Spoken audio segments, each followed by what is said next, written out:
우리가 함께 볼 말씀은 출애굽기 9장입니다. 출애굽기 9장 13절부터 16절까지의 말씀. 출애굽기 9장 13절부터 16절까지의 말씀. 제가 봉독합니다. 여호와께서 모세에게 이르시되 아침에 일찍이 일어나 바로 앞에 서서 그에게 이르기를 히브리 사람의 하나님 여호와의 말씀에 내 백성을 보내라. 그들이 나를 섬길 것이니라. 내가 이번에는 모든 재앙을 너와 내 신하와 내 백성에게 내려 온 천하에 나와 같은 자가 없음을 내가 알게 하리라. 내가 손을 펴서 돌림병으로 너와 내 백성을 쳤더라면 내가 세상에서 끊어졌을 것이나 내가 너를 세웠음은 나의 능력을 내게 보이고 내 이름이 온 천하에 전파되게 하려 하였음이니라. 아멘. 우리가 어렸을 때 자라면서 회초리를 안 맞아 본 사람은 없을 것입니다.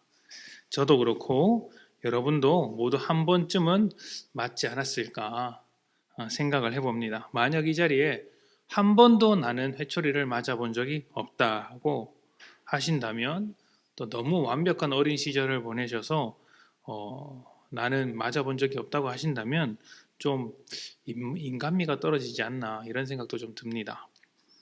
요즘에는 예전처럼 그렇게 아이들에게 회초리를 드는 분위기는 아닙니다. 회초리를 사용하는 것이 좋지 않다고 많은 분들이 이야기를 합니다.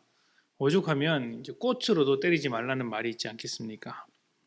그렇게 말하시는 분들이 정말로 회초리를 들지 않는지는 모르겠지만 전반적으로 회초리를 들지 않는 그런 교육하는 분위기가 만들어졌습니다. 회초리를 드는 것이 좋은지 대화로 하는 것이 좋은지는 다양한 연구 결과와 전문가들이 있으니 그들에게 맡기고, 제가 말씀드리고자 하는 것은 회초리를 들거나 대화를 하는 거나 모두 똑같은 목적을 가지고 있다는 것이죠. 그것은 바로 아이들을 잘 가르치고자 하는 것입니다. 자기가 무엇을 잘못했는지 생각하고 뉘우치기를 바라면서 회초리를 때리든 대화를 하든 하는 것이죠. 가르침이라는 목적이 사라지면 회초리는 폭력이 되고 대화는 쓸데없는 잔소리가 됩니다. 하나님께서 바로의 완악한 마음을 깨뜨리기 위해 재앙을 내리셨습니다. 그런데 여기서 우리가 한번 생각해 볼 것이 있습니다. 새벽이라서 무슨 생각까지 하냐 그러시겠지만은 그래도 생각을 한번 해보시는 겁니다. 하나님은 왜 굳이 10가지나 되는 재앙을 바로에게 내리셨을까요? 이스라엘을 가나안 땅으로 보내시는 것이 목적이고 또 애굽 땅에서 이스라엘을 빼내시는 것이 목적이라면 그냥 한 방에 날려버리시면 되는 것 아니겠습니까?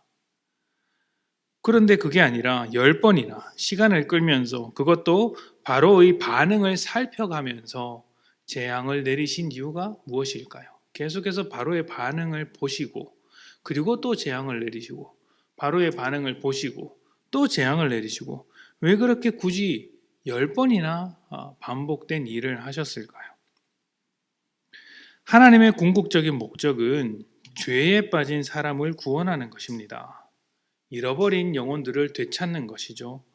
그 일의 시작점이 이스라엘을 자기 백성으로 삼으시고 하나님의 하나님 되심을 증명하는 것입니다. 여기서부터 시작하신 것이죠.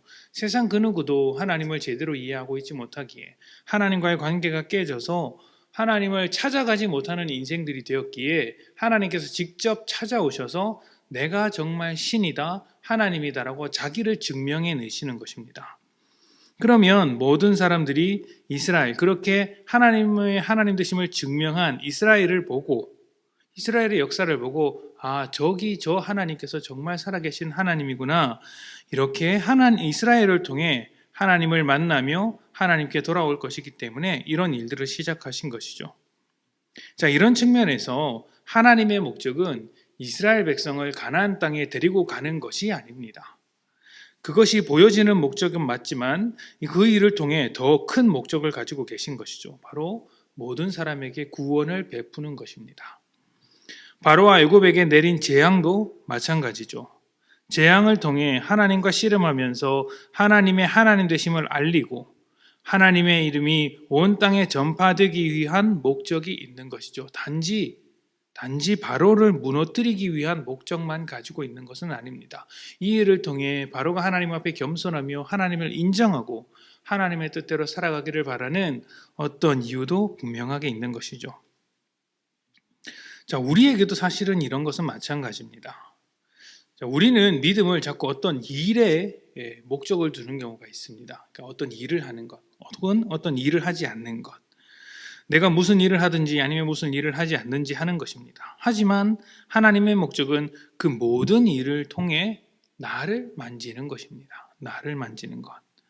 이스라엘의 경우를 다시 한번 생각해 봅시다.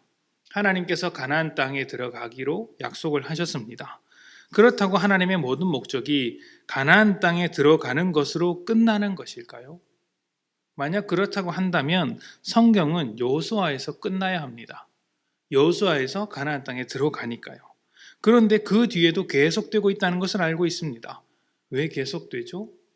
이스라엘 백성의 삶을 계속 들여다보는 것입니다. 그들이 하나님과 함께하는가 아니면 다른 신을 쫓아 살아가는가, 이것을 보시고 하나님께서 계속해서 고쳐주시는 것이죠. 왜요? 하나님을 증명해내기 위하여. 이 일이 계속 이어져서 십자가를 지나 지금 우리에게까지 이어지지 않고 있습니다. 끝나지 않는 이야기죠. 왜 이 이야기가 끝나지 않을까요? 목적이 사람을 회복시키기 위한 것에 있기 때문입니다. 우리를 회복시키기 위하여 하나님께서 지금까지 일하고 계시더라는 것이죠. 부모가 훈계하는 목적이 가르치는 것에 있는 것이지 훈계하는 것 자체에 있지 않고, 회초리를 드는 이유도 가르치는 것에 있지 또 회초리하는 것 자체에 있지 않습니다. 그것처럼 하나님의 일도 우리를 변화시키는 것에 있습니다. 사람이 목적입니다. 때로는 우리 기도에 응답하시는 것도 응답하지 않으시는 것도, 말씀하시는 것도 말씀하지 않으시는 것도, 짐을 지게 하는 것도 짐을 내려놓게 하시는 것도, 편하게 살게 하시는 것도, 때로는 고생하게 하는 것도, 기쁨으로 응답하시는 것도 엄한 목소리로 응답하시는 것도 모두 우리를 복되게 변화시키기 위한 하나님의 일하심인 것이죠. 결국에는 하나님의 목적이 우리에게 달려 있습니다.